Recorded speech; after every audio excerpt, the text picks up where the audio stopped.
안녕하세요. 저는 경기도 신도시에 살고 있는 한 아이 엄마입니다. 지금 집에 들어온 지는 약 3년가량 되었는데 관리비 정리하다 보니 갑자기 저희 시부모님이랑 대판 싸웠던 이삿날이 생각나서 글을 써보네요. 시간이 지나 감정이 사그라드니 저희가 정말 너무했던 건가 싶기도 하고요. 무슨 일이 있었는지 한번 적어 내려가 보려 합니다. 여러분 생각은 어떠신지 궁금하네요. 저랑 남편은 꽤 오랜 시간 연애하다 결혼한 동갑내기 부부입니다. 저희 친정이나 남편 집이나 비슷비슷한 사정이었고 시부모님은 이미 은퇴하시고 공무원 연금 받으며 생활하시는 분들인데 반해 저희 친정은 아버지가 아직까지 서점 운영하며 일하고 계십니다. 노후 준비가 안 되어 있다며 시부모님이 저희 결혼을 잠깐 반대하시기도 하셨는데 나중에 다 까놓고 보니 저희 친정부모님이 지금 하고 계시는 서점에 건물 주시더라고요. 저도 정말 몰랐습니다. 부모님이 아예 티를 안 내셨거든요.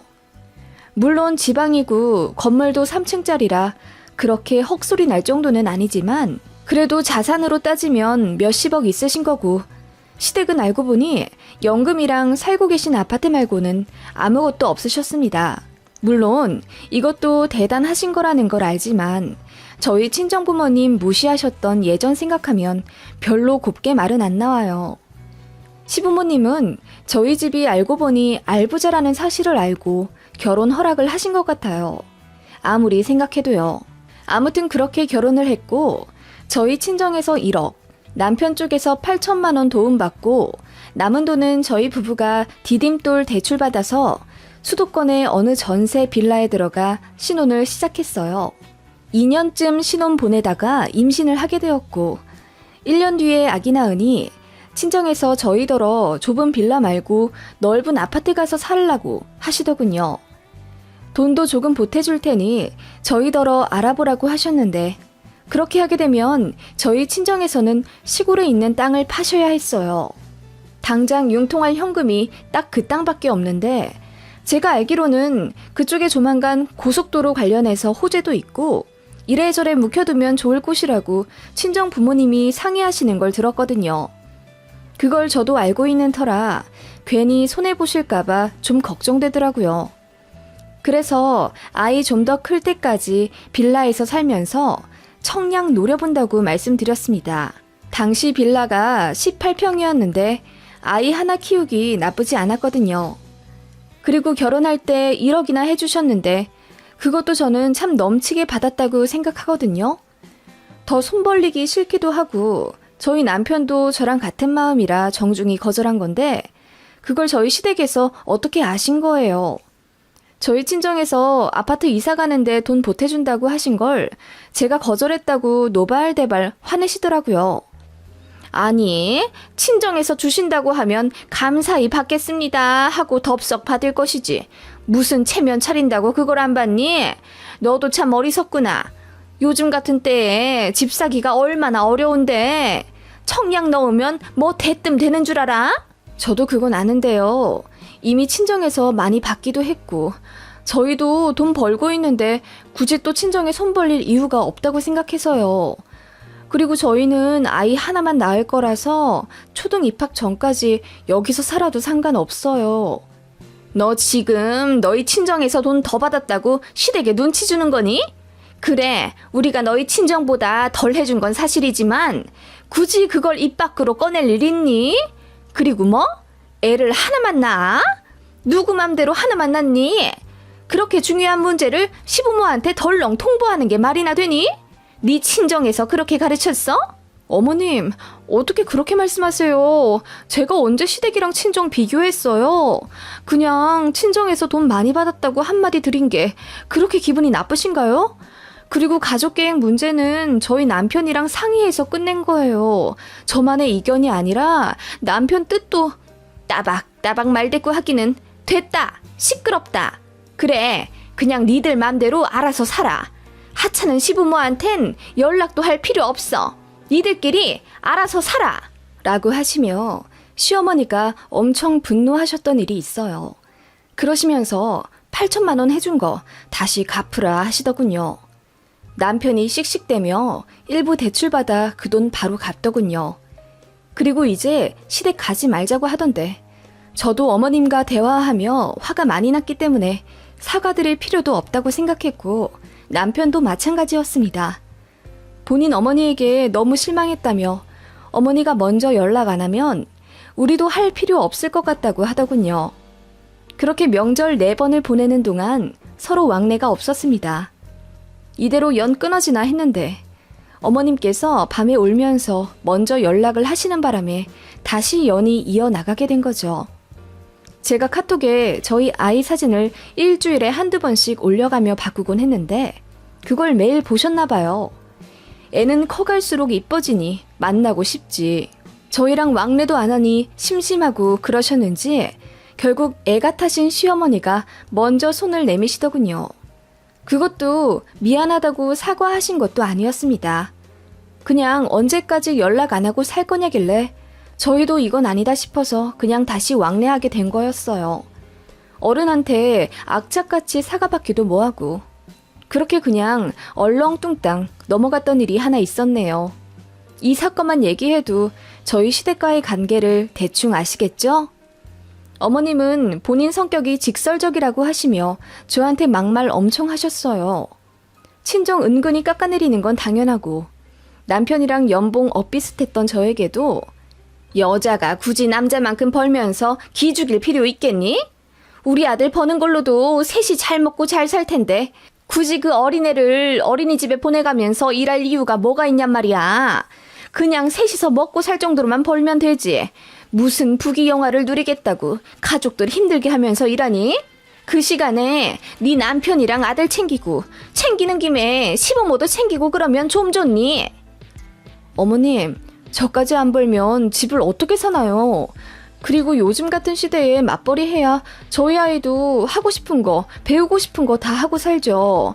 남편 벌이로만은 학원 보내는 것도 부담스러워요. 요즘 학원 한 달에 15만 원 정도예요. 무슨 학원이 15만 원이나 하니? 내가 알아보니까 5, 6만 원이면 보내드만. 네? 그건 몇십 년 전 얘기고요. 10만 원대로 훌쩍 올라간 지가 언젠데요. 어머님은 그렇게 말도 안 되는 걸 빡빡 우기시며 어떻게든 저를 무시하려고 노력하시더군요. 그런 시어머니한테 잘해드릴 필요도 없다고 생각해서 명절 때 말고는 웬만하면 왕래도 연락도 안 하려고 했는데 저희 아이가 할머니를 너무 좋아해요. 솔직히 어머님도 저희 아이에게는 껌뻑 죽으시고요. 그런 거 보니 굳이 제 욕심과 기분 때문에 주부모와 손자 사이를 갈라놓을 필요가 있나 싶더군요. 그래서 한 달에 한 번 정도는 시댁 가고 그랬습니다. 사실 시댁이랑 저희 집도 그렇게 멀지 않아요. 차로 40분 정도? 게다가 시댁 아파트는 학군지이고 인프라가 좋아서 주변에 상가도 많고 그래요. 장난감 가게랑 키즈 카페도 큰 거 하나가 있어서 아이가 할머니, 할아버지 집 가는 걸 너무너무 좋아합니다. 시부모님도 그거 아시고는 아이에게 늘상 이러셨어요. 현서가 여기서 살고 싶지 않니? 여기서 살면 할미, 할비가 너 매일매일 장난감도 사주고 키즈 카페도 데려다주고 그럴 텐데. 응, 나 여기서 살고 싶어. 엄마, 나 집에 안 갈래. 결국 아이는 울면서 떼를 쓰게 되고 당일치기만 계획했던 저희는 결국 시댁에서 1박을 하게 됩니다. 아버님도 은근히 저희가 더 시댁에 머물길 바라셨고 어느 날은 내심 합가 욕심을 내비치시더군요. 시댁이 저희 집끼리는 차로 40분이지만 남편 회사랑은 30분 거리거든요. 게다가 어머님이 저희 아들을 너무 끼고 싶어 하시고 아버님이 술 드시고 운전하다 적발된 적이 있어서 면허 취소를 받으셨어요. 그래서 택시를 타고 다니시거든요. 그런 게 너무 싫으셨나 봐요. 자식이 1시간 거리에 사는데 병원도 한 번 안 데려다 준다, 어쩐다 하시며 택시 타시는 걸 너무 불쾌하게 생각하세요. 근데 저희 친정부모님은 아픈 것도 저희한테 잘 안 알리시고 대학병원 갈 일이 있어도 자식들 절대 안 부르시거든요. 제가 간다고 해도 먼저 나서서 오지 말라 하시며 장소도 안 가르쳐 주시는 분들이라 시부모님의 이런 면이 좀 적응이 안 됐어요. 그런데 아버님이 좀 고지식하고 보수적인 면이 있으셔서 그런지 나이 환갑 넘어가면 자식들 케어를 받아야 한다는 주의라 합가를 하고 싶어 하시더라고요. 저는 뭐 부모님이 노쇠해지고 그러면 모실 생각은 하고 있지만 아니 아버님은 주마다 스크린 골프며 등산도 하실 정도로 건강하시고 면허 취소된 것도 아버님 잘못으로 그리 된 건데 저희가 안 챙겨드린다고 불만을 가지셨더라고요. 어머님도 마찬가지셨습니다. 아니 주변에 보니까 손주 보는 할맛씨들 많더만 힘들다고 죽을 상을 해도 나는 참 부럽더라. 저 세상 갈 날도 얼마 안 남았는데 우리 이쁜 손자 얼굴도 매일같이 보지도 못하고 한 번 오면 엉덩이 들썩거리면서 빨리 갈 궁리나 하고 있고 섭하다 정말. 그렇게 말씀하시며 주변에 합가하며 살고 있는 케이스를 자꾸 언급하시는 거예요. 부담스럽더라고요. 결국 남편이 나서서 당분간은 합가할 생각 절대 없고 아이랑 셋이서 오붓하게 살고 싶다고 말씀드리니 노발대발 또 난리였습니다. 이번에도 영 끊겠다 어쩐다 말씀하시다가 갑자기 손주 생각이 나셨는지 그건 또 취소한다 하시고 정말 가관이었어요. 그러던 어느 날 시부모님께서 이러시더라고요. 우리 아파트가 보니까 시세가 5억 3천만 원이더라. 아, 네. 집값이 많이 올랐다더니 여기도 가격이 좋네요. 우리 현석이도 여길 참 좋아하고 너도 여기 인프라 좋다고 맘에 들어 하지 않았니? 너희들 여기 들어와서 살래? 아, 어머님.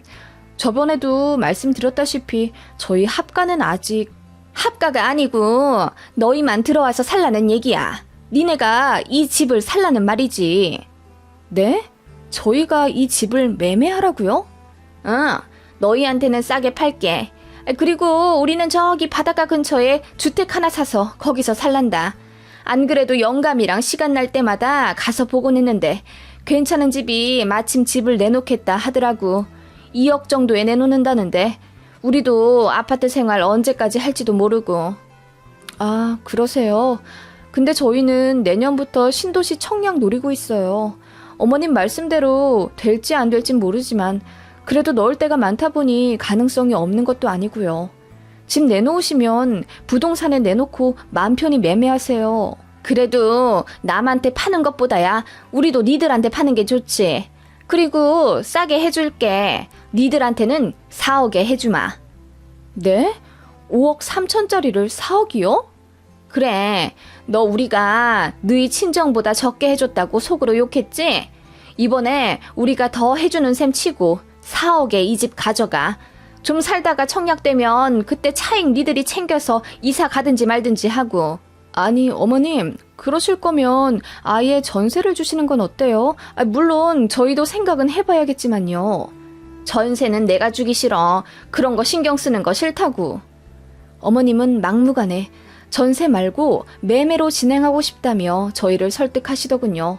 사실 안 그래도 아이가 이 동네를 좋아하기도 했고 이 근방에 초등학교도 많이 지어지면서 학군이 꽤 괜찮아졌거든요. 이 정도면 새 아파트 청약 분양가랑 엇비슷하기도 했고 저희가 계획한 금액이랑 어느 정도 맞아떨어지기도 해서 남편이랑 고민하게 되더라고요.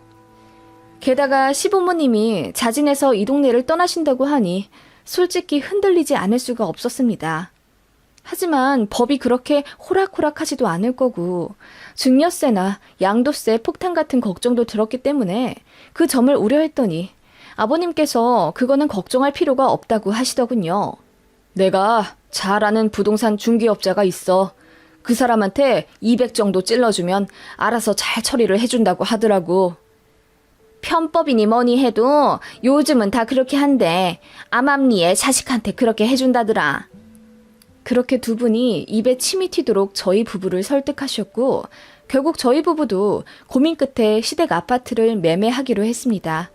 다만 지금 살고 있는 집이 계약이 덜 끝났고 전세 보증금을 받아야 저희도 잔금을 처리할 수 있기 때문에 문제가 생기더라고요. 집주인은 어차피 몇 개월 안 남은 상황이고 조금 더 살다 가는 게 어떠냐. 우리 빠지면 매매로 돌리려고 했는데 지금 당장 내놓는다 해도 바로 나갈 만한 집도 아니다. 서로 사정 생각해서 조금 더 살아달라 애원하시더군요. 급하게 이사 갈 일도 아니고 아이 어린이집 문제도 있기 때문에 이런저런 거 생각해서 계약 만료일대로 내년 3월에 나가기로 결정했어요. 시부모님께도 그렇게 말씀을 드렸더니 엄청 아쉬워하시긴 해도 수긍하시더라고요. 그렇게 3월이 다가왔고 저희는 이사갈 준비 다 하고 이삿짐 센터도 계약해놨습니다. 시댁도 이사 준비를 어느 정도 하시더라고요. 그런데 딱히 적극적으로 정리하는 느낌은 아니었습니다. 어머님, 왜 갑자기 냉장고를 바꾸셨어요?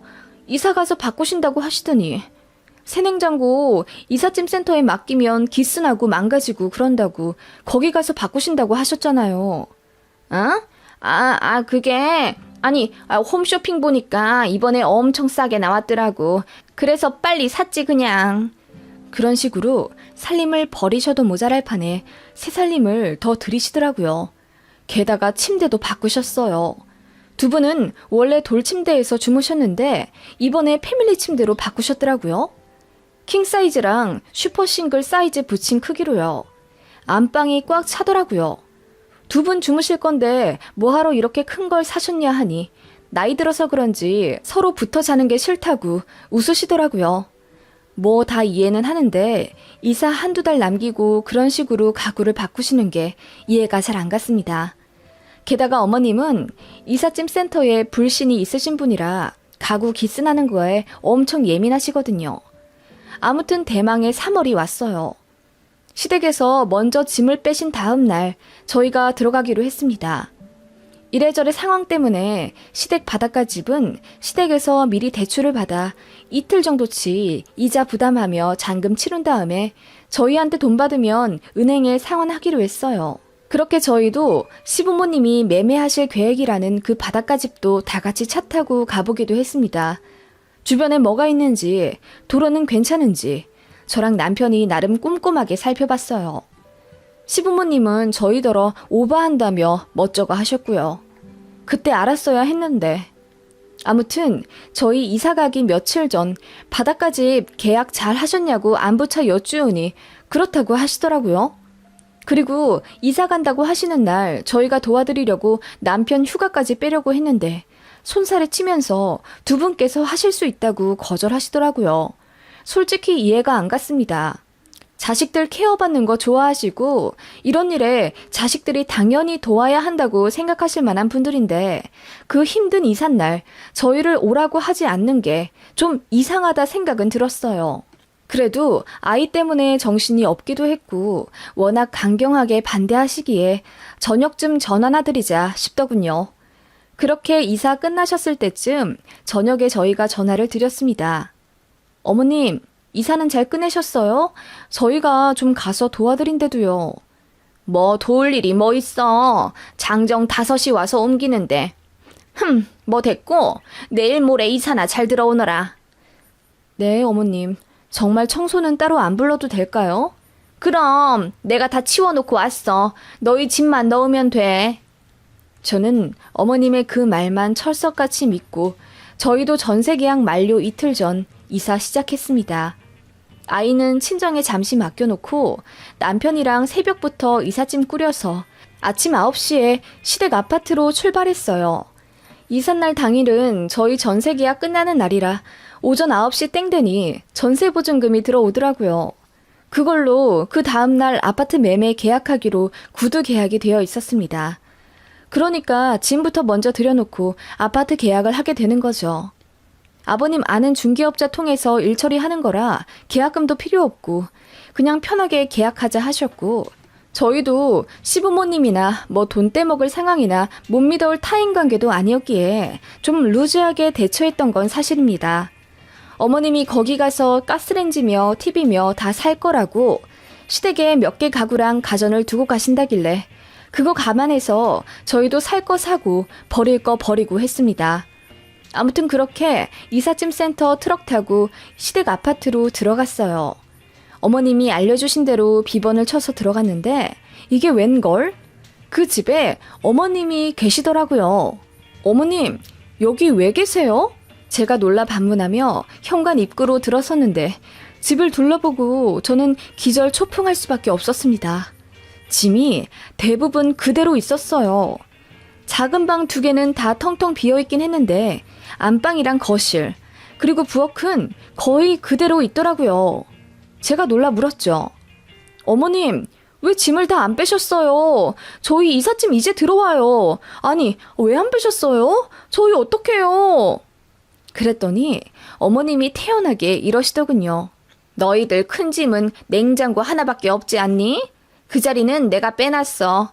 내가 얼마 전에 새로 산 냉장고 옆에 두면 돼. 그리고 뭐 니들 짐 거의 없잖아. 작은 방 하나는 우리 현석이 거 다 넣으면 되고 다른 방에는 니들 침대랑 화장대 넣으면 되지. 방마다 붙박이장 다 있으니 옷도 거기다 넣으면 되고. 네? 어머님 그게 무슨 말씀이세요? 아니 지금 이게 무슨 상황인지 모르겠어요. 왜 짐을 안 빼시고 저희더러 작은 방 2개를 쓰라 마라 하시는 거예요? 진짜 머리가 하얘져서 말도 제대로 안 나오더군요. 어머님은 잠시 머뭇거리더니 이렇게 말씀하시더라고요. 아니 계약이 좀 잘 안 됐다. 막상 계약하려고 가보니 살만한 데도 아닌 것 같고 그래서 그냥 매매 안 하고 돌아왔어. 니들한테 말할까 할까 하다가 니들 이삿짐 센터 계약도 하고 짐 정리도 다 해놨는데 뭐 몇 달 더 같이 지내다 나가는 건데 굳이 말을 해야 하나 싶고. 네? 어머님 그러는 게 어딨어요. 아니 당장 짐은 들어와야 하는데 이렇게 나오시는 게 어딨어요. 제가 흥분해서 소리를 지르며 방방 뛰고 있는데 남편이 눈이 휘둥그레해지며 들어오더라고요. 아니 엄마 집에 가구가 왜 다 그대로야? 아니 엄마 어제 이사 가신 거 아니었어? 가구가 그대로긴 뭐가 그대로야. 치울 거 다 치우고 안방에다 다 넣어놨어. 작은 방 2개는 다 치워놨어. 거기다 니들 살림 넣으면 돼. 부엌 살림은 내가 현석애미랑 알아서 정리할 거고 니들 오기 전에 웬만한 거 다 치우고 짐도 줄여놨어. 현석이는 안방에서 할미 할비랑 같이 자면 되고. 그 말에 남편도 덩달아 소스라치게 놀라며 이게 무슨 일이냐고 당장 이삿짐 들어와야 하는데 왜 우릴 속였냐고 미쳐 날뛰더군요. 어머님은 이럴 줄 예상했다는 듯 저희 어깨를 토닥이시며 이왕 일 벌어진 거 일단 이삿짐부터 들여놓자고 하시고 쉽게 담가놨으니 인부들 드리라며 저희 손에 쥐어주시는 거예요. 진짜 너무 황당해서 말이 안 나오더군요. 그때 밑에 이삿짐 센터 실장이 쿵쾅쿵쾅 화를 내며 들어오더군요. 사실 인부 한 명이랑 같이 올라왔었거든요. 베란다 문 열어주러요. 근데 상황이 말도 안 되게 흘러가고 있으니 그 인부가 슬그머니 밑으로 내려가 상황을 실장에게 알렸고 그분이 화가 나서 저희에게 온 거예요. 이봐요. 이사 할 거예요 말 거예요. 이러면 곤란하죠. 트럭은 들어와 있고 밑에서 대기하고 있는데 당장 이사부터 해야 할 거 아닙니까? 이삿짐 별로 없으시다고 해서 오후 예약 잡아놓은 거 고객님도 아시잖아요. 당장 저 이삿짐을 어떻게 해야 할지부터 처리를 해야 하는데 어머님은 태연하게 인부들한테 줄 식혜나 드릴 준비를 하고 있고요. 와 정말 열받더라고요. 남편도 소리를 고래고래 지르며 이게 무슨 짓이냐고 어머님께 따지듯 물었어요. 그 말에 어머님이 본인도 참을 만큼 참았다며 소리를 꽥 지르시더군요. 아니 그냥 일단 좀 이삿짐부터 풀고 나서 얘기해. 다들 기다리시잖니. 집 빨리 알아봐서 나갈게. 아니 그럴 수도 있는 거지. 그럼 마음에도 안 드는 집 들어가서 살라고? 인정머리 없기는. 우리랑 그렇게 살기가 싫어? 어머님이 소리를 빽 지르시니 옆에 있던 이삿짐 실장도 덩달아 흥분하며 아니 어르신 이게 무슨 일인지 모르겠는데 짐을 뺀다고 하셨으면 빼셔야죠. 저희한테까지 피해 오게 이게 무슨 일이십니까? 라고 하니 어머님이 실장한테 그냥 이사 빨리 진행시키라고 하시더군요. 저랑 남편이 화들짝 놀라서 왜 어머님이 진행하라 마라 하냐 막으니 실장은 난감한 듯 딱 10분 줄 테니 빨리 해결하시라. 계속 이렇게 업무 방해하시면 짐 다 1층에 내려놓고 가버린다 어쩐다. 으름장을 놓더군요. 진짜 환장할 노릇이었습니다. 남편은 어머님이랑 계속 싸웠고요. 마침내 어머님의 속마음이 드러났습니다. 이렇게라도 안 하면 니들이랑 어떻게 사니? 합가가 싫다는 니들한테 우리가 이렇게라도 해야 같이 살 거 아니야.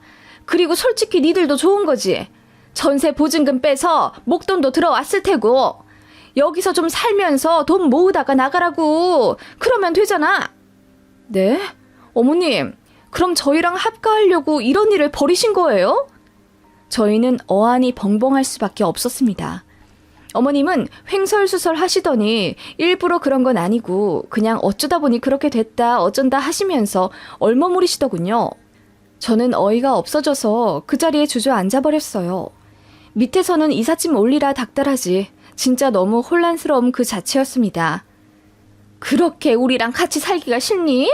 어쩜 그렇게 애가 매정하니? 며느리인 네가 좀 나서서 시부모랑 같이 살겠다 나서질 못한 망정 그렇게 싫은 티를 내니 원. 어머님, 모시고 싶은 마음이 들게 하셨어야죠. 그럼 매번 저한테 윽박 지르고 무시하시는 걸로 모자라 저희 친정까지 싸잡아 무시하셨잖아요. 그런 어머님과 아버님을 제가 왜 나서서 모시고 싶겠어요? 뭐? 아니 내가 무슨 말을 그렇게 했다고 참나? 제가 결국 어머님께 참아뒀던 말을 터뜨렸고 그 찰나에 속까지 시원하더군요.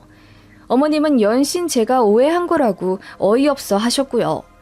그때 남편이 방에서 전화 한 통 하고 나오더니 저를 일으켜 세우더군요. 그러더니 하는 말. 다시 가자. 어딜 가자는 말이야. 우리 살던 집. 내가 집주인한테 전화해서 상황 말했더니 그럼 집 내놓은 거 취소하고 1년간 부동산에 올려놓지 않을 테니 일단 다시 들어와 살라고 하시더라. 1년 계약해 주시겠대. 정말? 정말이야? 제가 환호성을 지르며 일어나니 어머님이 당황하신 듯 저희를 잡고는 왜 다시 가겠다는 거냐며 애원하시더군요.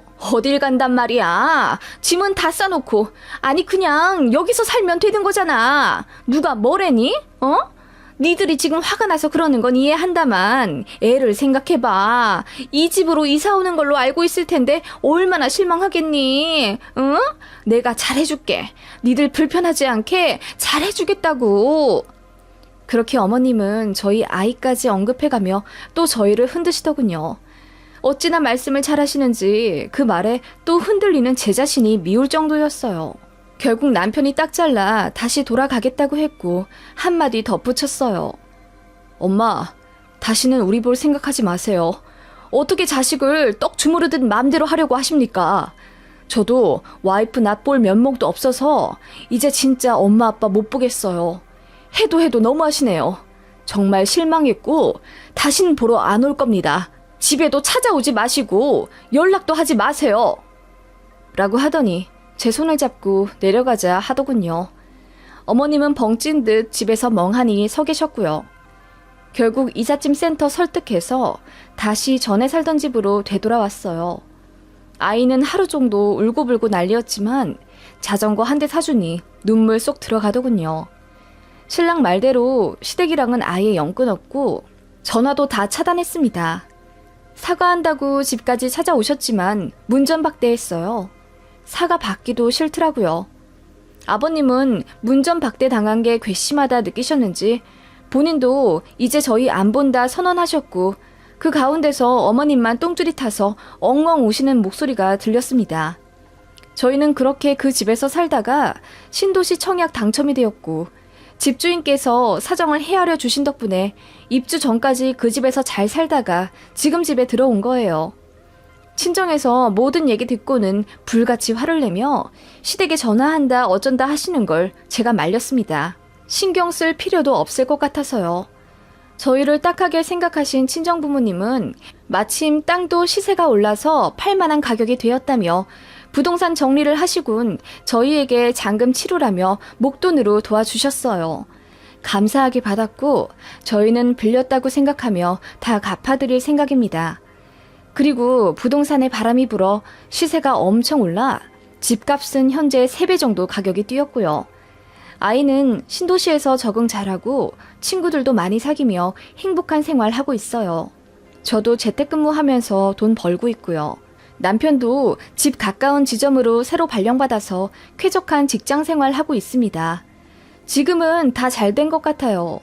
그때는 너무 스트레스 받았었는데 저희도 잘 알아보지 못하고 진행한 거 반성하고 있고 시댁 안 보고 사니 오히려 지금이 좋고 그러네요. 남편은 기만당했다는 분노에 아직도 시댁 근처도 가고 싶지 않아 하고요. 웬만하면 저희한테 연락 안 하는 시누이도 모처럼 연락 와서는 자기도 얘기 다 들었다며 시부모님이 엄청 후회한다고 하시네요. 그러면서 시누이가 대신 사과한다고 앞으로 시댁 신경 쓰지 말고 저희끼리 잘 지내라고 하더군요. 참 다시 생각해도 황당합니다.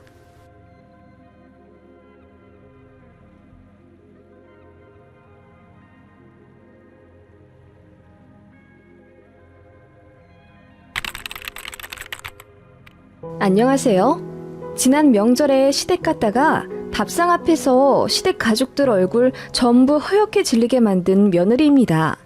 남편한테 야구방망이 들이대면서 엎드려 뻗쳐 시켰거든요. 참 저도 이렇게까지 하고 싶진 않았었는데 시어머니 때문에 별일을 다 해보네요. 저희 남편은 음식을 진짜 많이 가리는 편입니다. 오이 싫어하시는 분들 많죠? 냄새가 역하게 느껴져서 오이나 참외 같은 박종류 안 먹는 분들 많은데 솔직히 이건 체질 이유도 있으니 그러려니 합니다. 제 남편은 오이뿐만 아니라 상추, 호박, 미역, 콩, 양파, 마늘 등 그냥 현존하는 모든 채소 종류를 거의 안 먹는다고 봐야 하고요. 해산물도 엄청 가립니다. 바다에서 나는 건 게랑 조기밖에 안 먹어요. 흰살 생선, 등푸른 생선 이런 걸 가리는 수준이 아니라 그냥 딱 2가지만 먹습니다. 조기 같은 건 당연히 안 먹고요. 시어머니도 당연히 아들이 편식 심한 거 잘 알아요. 그런데 딱히 편식을 고쳐주려는 노력을 거의 안 하신 것 같더라고요. 워낙 좀 아들 하시는 성향이 있는데 그래서 그런지 남편이 어릴 때 해달라는 대로 해준 게 버릇이 되셨고 그게 커서도 쭉 이어지게 되셨나 봐요. 정말 이해 안 갑니다. 그런데 정작 엄마인 본인도 고치지 못한 아들의 편식을 그 배우자가 고쳐주길 바라는 게 문제였습니다. 결혼하고 나니 그 책임을 저에게 돌리시더라고요. 남편이 설사하거나 변비 있거나 혹은 조금이라도 어지럽다고 하면 그걸 전업인 제가 가족의 식사를 제대로 챙겨주지 못했다고 나무라시면서 진짜 크게 화내시고 냉장고 검사도 집에 불시에 찾아와서 하고 그러셨습니다. 예, 너 우리 아들 제대로 골고루 좀 먹이라고 했잖아. 너만 믿고 장가 보냈는데 이럴 수 있니? 우리 아들 병들어 죽기라도 하면 네가 책임질 거야? 어? 이런 말을 서슴없이 하시는 이상한 분이었습니다. 진짜 토 나오게 스트레스 받았었어요. 신혼 때는 저도 마음 약하고 여린 새댁이라 어머님이 그렇게 윽박지르면 정말 제 책임인가 해서 죄책감이 들었지만 시간 지날수록 억울해지니 저도 할 말 하게 되더라고요. 저희 신랑 편식은 정도가 진짜 심해요. 그래서 시어머니한테도 할 말 많습니다. 안 그래도 저희 결혼한다고 인사드리러 간 날 이러시더라고요. 우리 아들이 워낙 예민하고 입맛이 민감해서 아무거나 잘 안 먹는단다. 내가 노력을 많이 했는데도 참 사람 식성이란 게 천성인지 바꾸기가 어렵더구나.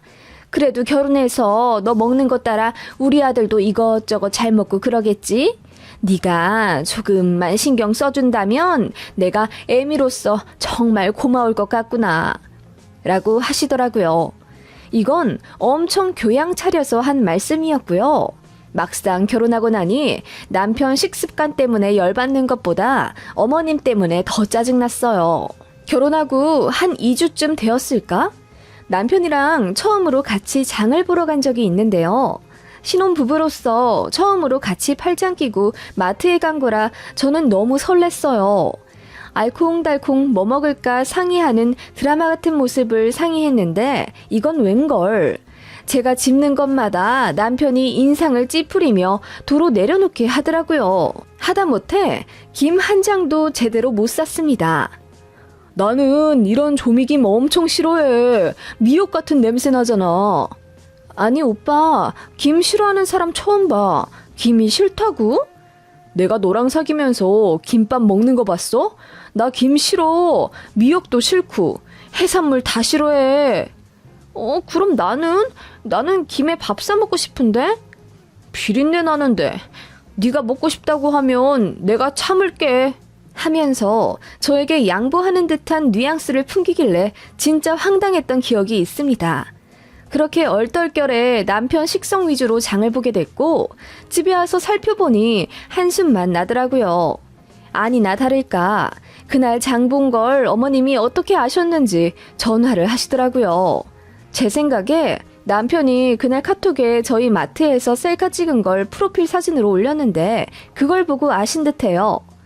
세아가 장 잘 봤니? 너희 처음으로 마트에서 장 봤을 텐데 내가 상품권이라도 보내줄 걸 그랬다. 네, 마트 다녀왔어요. 근데 어머님, 주혁 씨가 가리는 음식이 참 많네요. 몰랐는데 못 먹는 음식이 너무 많아서 장 보는데 힘들었어요. 그 말에 어머님이 버럭 화부터 내시더라고요.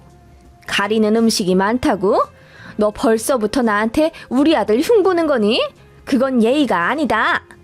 그 말에 나름 새댁이었던 저는 대뜸 겁부터 먹었어요. 그렇게 어머님은 1시간가량 전화기를 붙잡고 본인한테 아들 욕하지 마라. 이제 내 손 떠나 새 살림 차린 아들이고 식탁 책임질 사람은 저인데 그렇게 불평하면 안 된다느니 남편이 가리는 음식이 많으면 어떻게 해서라도 좋은 거 더 먹일 생각을 해야 한다 어쩐다 하면서 훈계를 하시더라고요. 전화 끊고 나니 골이 얼마나 아픈지. 그렇게 어머님은 수시로 저한테 먹는 문제로 연락하시면서 남편이 채소를 싫어하면 잘게 잘라서 볶음밥을 해줘라. 고기 안에 다져서 넣어라. 오리고기를 얇게 점여서 그 안에 꿀에 절인 마늘을 넣어 먹여라. 등등 온갖 잔소리를 하셨습니다. 처음 1, 2년간은 그래도 어머님이 하라는 대로 하려고 했어요. 저는 전업이고 책임감 때문이었는지 오기였는지 아무튼 남편 어떻게든 채소도 먹이고 생선도 먹여보려고 노력했습니다. 그리고 남편 식성이 바뀌어야 저도 제대로 먹을 수 있잖아요. 남편 말로는 자기 신경 쓰지 말고 저 먹고 싶은 거 다 차리되 본인이 좋아하는 반찬 한두 개만 있으면 된다고 하는데 막상 정말 그렇게 차리면 얼굴 표정부터 딱 썩어요. 자기 먹을 거 별로 없다 이거죠. 말수부터 줄어드니 저도 신경이 쓰일 수밖에 없잖아요.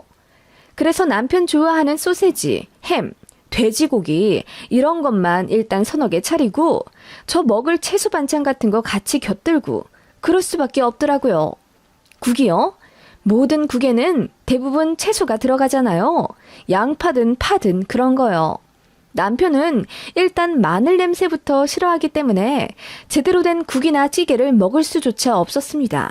한 번은 제가 돼지고기 넣은 된장찌개가 너무 먹고 싶어서 끓여봤더니 남편이 퇴근하자마자 기가 막히게 코부터 킁킁대면서 인상을 찌푸리더군요. 뭐야, 마늘 냄새나. 찌개에 마늘 넣었어? 된장찌개에 마늘 당연히 들어가지. 자기야, 그래도 자기 생각해서 조금만 넣었는데 그렇게 냄새가 나? 오, 엘리베이터에서부터 냄새가 나더라. 어쩐지. 하면서 오두방정을 떨길래 그날 식탁에 된장찌개에 올릴 수도 없었습니다. 소세지 볶음을 해도 양파 같은 건 절대 못 썰어 넣어요. 오로지 햄만. 소세지만 가공육에 채소 넣으면 냄새 난다고 난리거든요. 진짜 뭐 이런 사람이 다 있는지 여러분 같으면 이혼하겠다 생각하시겠죠? 그래도 진짜 먹는 부분 제외하고는 착하고 좋은 사람이에요. 성실하고 집안일도 곧잘 합니다. 남편 직업 특성상 하루 일 빠지면 많게는 50만 원 정도 덜 벌고 그러는데 저 먹여 살려야 한다고 아무리 아파도 출근은 꼬박꼬박 하는 사람이에요. 그런 사람인데다 처내게도 잘하니 그냥 안고 살 수밖에 없다고 생각했어요.